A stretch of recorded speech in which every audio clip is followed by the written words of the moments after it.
Bonjour à tous, vous écoutez RTI, c'est Meguang à l'antenne et le décryptage de ce jour est consacré à la diplomatie de la traduction menée par la Chine. Nous serons en compagnie de Béatrice Galelli, professeure associée à l'université Ca' Foscari à Venise et chercheuse au think tank basé à Rome, Istituto Affari Internazionali IAI.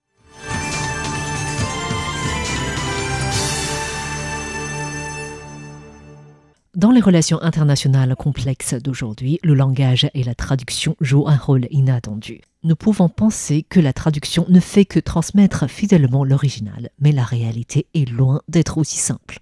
Aujourd'hui, nous allons explorer comment le Parti communiste chinois utilise la diplomatie de la traduction entre guillemets pour mener une guerre de l'information et une guerre d'opinion silencieuse à l'échelle mondiale.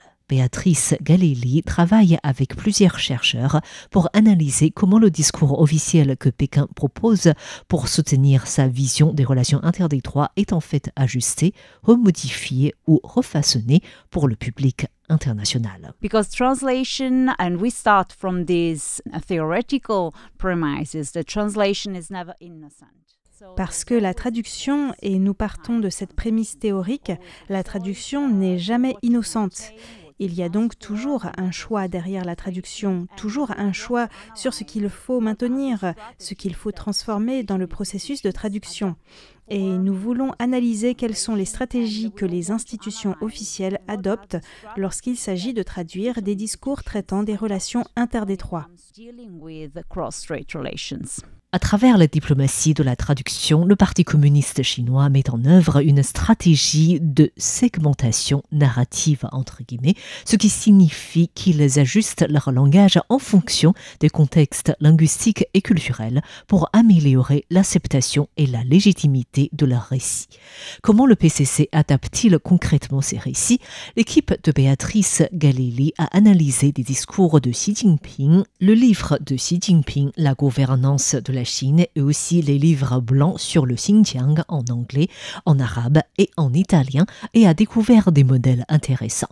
Alors, au sujet des relations interdétroites, pour Béatrice Galelli, la traduction en anglais adopte une approche plus communicative, entre guillemets, avec un langage plus doux et même en adoucissant le libellé pour transmettre le message. A key aspect of China's Un aspect clé du discours officiel de Pékin sous Xi Jinping a été la question du calendrier, car avant lui, Hu Jintao promouvait l'idée d'un développement pacifique des relations interdétroites, alors que Xi Jinping utilise le cadre du grand renouveau de la Chine pour décrire comment ces relations doivent être gérées.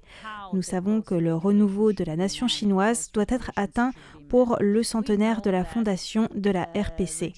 Nous avons une date butoir pour atteindre cet objectif. Et Xi Jinping a dit à plusieurs reprises que le problème de Taïwan devait être résolu et ne devait pas être transmis de génération en génération et que Pékin et Taipei devraient commencer à résoudre ce problème maintenant. En un sens, et comme d'autres universitaires l'ont déjà souligné, Xi Jinping ne fait que rendre explicite ce qui était déjà implicite. Cela doit être résolu un jour. Nous avons constaté que dans la version chinoise, cette idée de se rapprocher d'une solution est exprimée par l'utilisation de certains adverbes comme « zhubu » qui signifie « progressivement ». Dans la version anglaise, en revanche, ils utilisent « sooner or later », tôt ou tard, sans préciser comment. On ne sait donc pas s'il s'agit d'un processus graduel ou d'une solution absolue. Dans la version italienne, par contre, ils utilisent le mot graduellement, per gradi. Vous voyez donc que la version italienne a tendance à être idéologiquement plus proche du chinois, tandis que la version anglaise adopte un langage plus vague pour exprimer cet aspect, par exemple. Un procédé rhétorique clé est l'utilisation de la métaphore familiale pour transmettre l'idée que Taïwan fait partie de la nation chinoise, que la nation chinoise est une grande famille et qu'il y a donc des liens de sang entre les deux.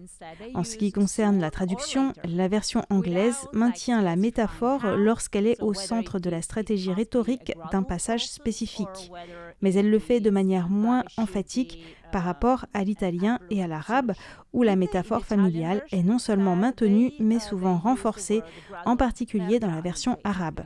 Et c'est intéressant parce que nous essayons de comprendre pourquoi il y a ces différences dans les stratégies de traduction. Et une réponse possible à cette question est que la version anglaise s'adresse à un public très large, car l'anglais est fondamentalement la langue de la mondialisation. Elle ne s'adresse donc pas à une communauté culturelle ou linguistique spécifique, mais à un très large public dans le monde, on peut dire au monde entier. En revanche, l'italien et l'arabe s'adressent à des communautés plus petites et ils utilisent ces stratégies pour trouver un écho dans la culture de la communauté ciblée ou que ce soit dans la culture italienne ou dans le monde arabe, la culture de la famille est très importante au sein de la société. Ils essayent donc de maintenir cet aspect pour persuader le public de la légitimité de la revendication sur Taïwan. To persuade the audience about the legitimate claim over Taiwan. Mais au sujet du Xinjiang, la politique de traduction est différente. At Ka Foscari University, I teach translation of political discourse. À l'université Ka Foscari, j'enseigne la traduction du discours politique. Avec mes étudiants, nous avons commencé à travailler sur des livres blancs. Et nous avons également constaté que dans le cas du Xinjiang, je ne décrirais pas la version anglaise comme une version plus douce.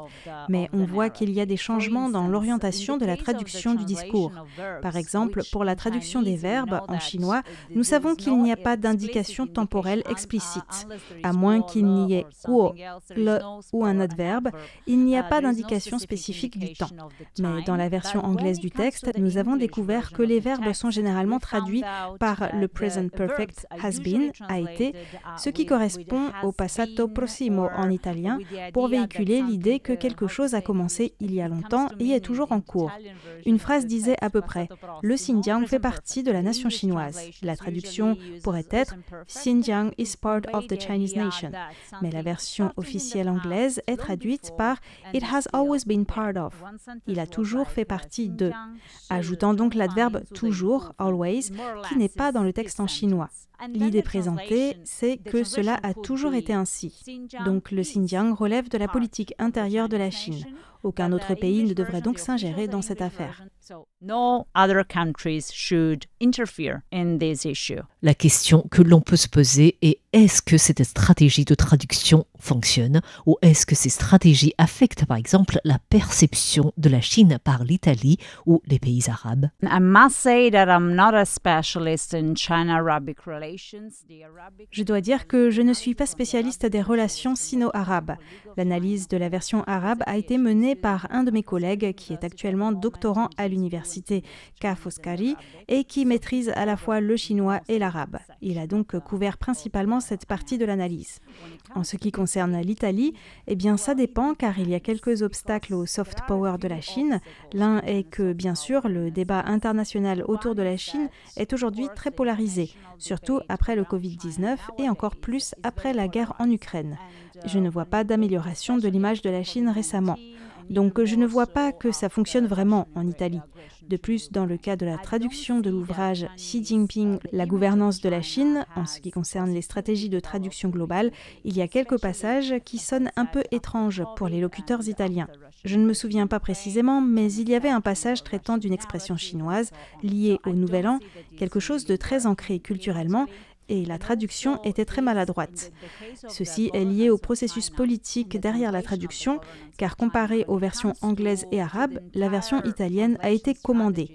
Donc en gros, la traduction n'a pas été effectuée en Chine par des traducteurs internes, mais a été commandée à des traducteurs italiens. Et ensuite, les traductions italiennes ont été révisées en interne en Chine. Et les nombreuses corrections que les réviseurs ont apportées étaient en fait basées sur l'idée que le texte devait être idéologiquement proche du chinois. Et même si les traducteurs italiens ont ensuite répondu que ces passages sonnaient maladroits, les réviseurs s'en sont moqués. Et je tiens à préciser que je collabore pour ce projet également avec Tanina Zappone. La professeure Zappone est l'une des traductrices italiennes. Elle a également écrit sur ce processus politique dans l'un de ses articles. Et on peut voir ce processus dans son article également. You can see this in the text. Quand il s'agit du langage, il n'est pas difficile de repérer les efforts de la Chine pour interpréter l'histoire à travers son propre prisme. Mais ce qui est important dans la recherche de Béatrice Galelli, c'est que la propagande chinoise ne se contente pas de déformer l'histoire, il y a aussi une manipulation de l'information derrière la traduction. Elle s'adresse à son public et vise à utiliser le langage pour manipuler la perception de la Chine. Merci à tous d'avoir suivi le décryptage de ce jour présenté par Meg Wang pour Radio Taïwan International.